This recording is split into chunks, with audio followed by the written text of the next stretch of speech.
friends, happy Monday. Welcome to Craft with Us. For those of you who don't know me, my name is Brittany. Most everyone calls me Miss B, not because we're formal in any way, just because it's easier to say. And I'm one of the children's librarians here at the Winchester Public Library.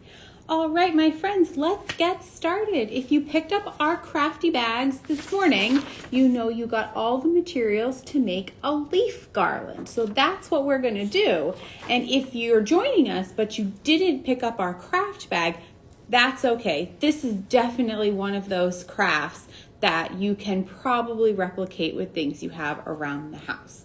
So I will walk through with you. Oh, I'm gonna cough. Hold on one second. I had a tickle in my throat before I started. Oh, sorry, friends. All right. So I will walk through with you every way that you can find stuff around the house to make our leaf garland. So let's go through our materials, okay? So if you picked up the bag, and if you didn't, you'll need one length of twine or string, something that you can tie in a knot pretty easily, that's pretty sturdy. I wouldn't use like thread or anything like that, but yarn will work. If you have a kitchen twine, that's really good. Ribbon would work, but ribbon would work too if you wanted to use ribbon. So we can do that. Okay. So we've got all of our colored paper, construction paper. If you picked up our bag, oh, it's all sticking together for me, friends. We've got all of this construction paper, all of these different colors right here. If you didn't grab our bag and you have any kind of computer paper, construction paper, even origami paper that's really cool and unique, you can grab that. If you just have plain old white paper, then just grab some markers too, and you can color in your leaves after you trace them, okay? You've got a piece of cardboard or chipboard. Again, if you got our bag, this is what yours looks like. I think yours might be a little bigger. I cut mine in half. And parents at home, grown-ups at home, caregivers at home, you can grab anything sturdy, a cardboard box, anything like that. And that can be your trace pattern. Anything that just has a little bit of weight to it so that you can hold it and trace it. Okay? And then I gave everyone in our bag a leaf template right there. I just cut mine out, but yours should be on a little rectangle piece of paper. You can either freehand draw this, you can go outside and pick up a leaf off the ground. That's another thing that you could do. You could use real leaves to do this, friends. Or you can just go get one off the ground and use it to trace on your chipboard and then cut that out. So lots of options to kind of throw a craft kit together if you didn't pick up one of ours. And if you did, that's everything that we have. And then from home, you should need some scissors and a hole punch, markers if you want to add to your design, and then a pencil. All right, so we got all of our stuff. Let's get started. All right, so first and foremost, my friends, you want to take your scissors and cut out your leaf pattern. So my young friends out there, if you're doing this with me, make sure you have a grown-up with you. I love it when you try. Definitely give it a shot yourself, but have your grown-up nearby because we are using scissors. Okay, so cut this out. On the other side, you see that there was some outline, so you can cut right along the black part so that we have our leaf right here, our maple leaf right there. And when you have that, trace it on your chipboard, and it will look like this. Okay? So just so that it's a little sturdier, you can use this, but just so that it's a little sturdier, because we're going to trace it over and over and over and over and over again because you want a nice long garland, okay? All right, so once you've traced it twice, worked on those fine motor skills using our pincer motion with our pencil, we traced our leaf and we cut it out, we're ready to go, okay? So what you want to do is you want to take one piece of paper at a time, or if you're feeling really, if you're really feeling like you're up for a challenge, then what you can do is you can stack some pieces and trace, and so you can cut out more than one piece at a time. You can even fold it over like that.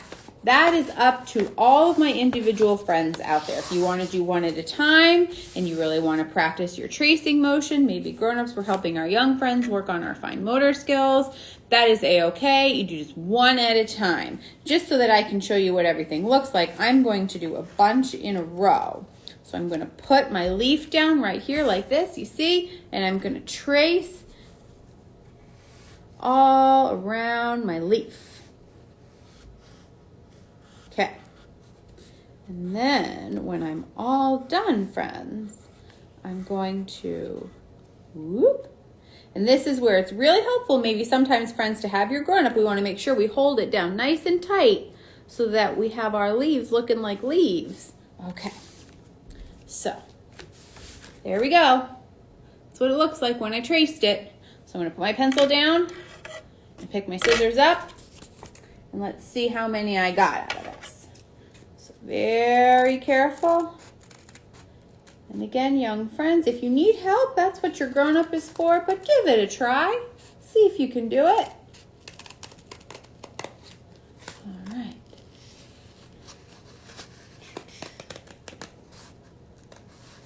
So I folded 3 sheets of paper. So I should have 6 leaves, if I counted right. Let's see. Sometimes I like to snip off a little piece, to give myself more room to groove. And there we go.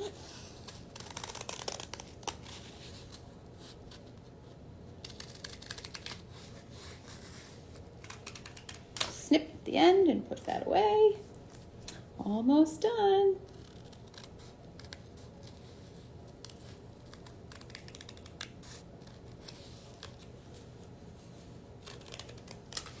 Okay.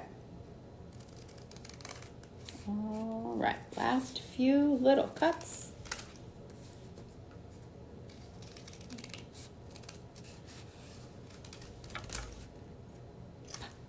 Ooh, just made some confetti. Okay, all right, my friends. So now we have a bunch of different color leaves. Look at that, it's fall in my hands. Okay, so now what we want to do is you can either keep tracing and you can have all of your leaves all cut out, or you can do this in batches. It's totally up to you. What I'm going to do is I'm going to stack my leaves back together and I'm going to do a hole punch. I would like my hole punch to be in the same spot of each leaf. Now, if you want to get creative and you want to have your leaves hanging from different spots, maybe you want some hanging from the top, maybe you want some from right in the middle, that's a-okay. It's completely up to you how you want to do it. But for me, I'm going to do them all in one spot.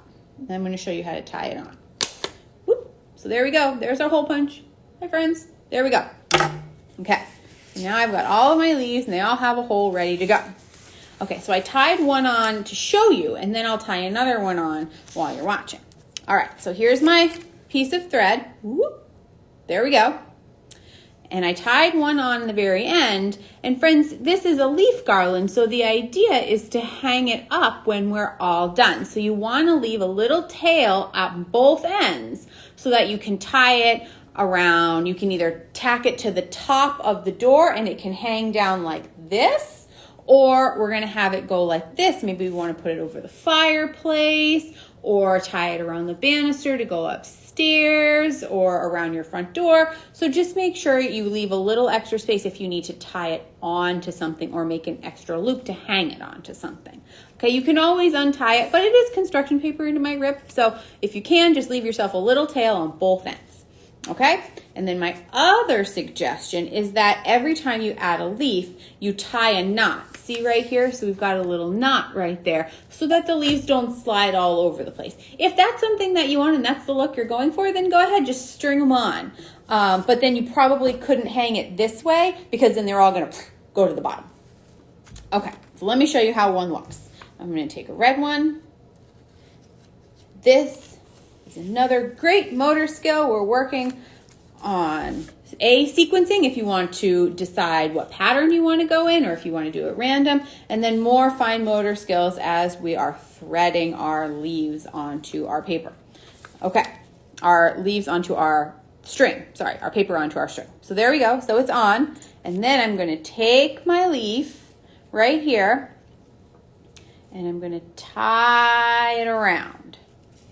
Just like that. And I'm going to pull my long tail through, pull, pull, pull, pull, pull, and then I'm going to tighten it. You might need to do a double knot, but this particular twine stays pretty well. So there we go.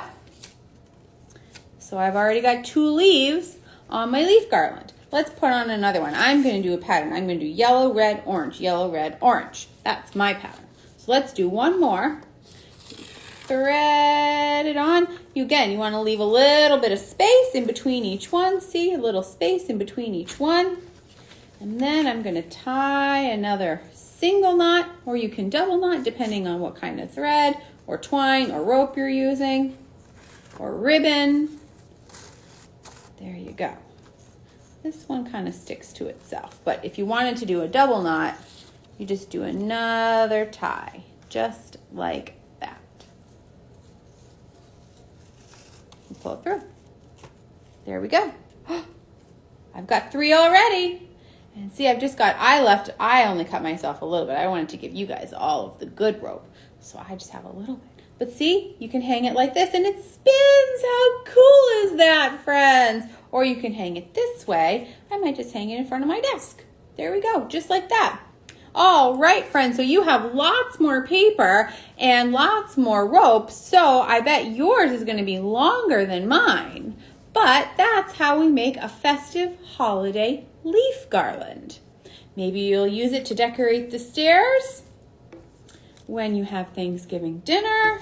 Show it off to all your family on Zoom or FaceTime. All right, my friends, have a very happy Thanksgiving, and thank you for joining me today on Craft With Us.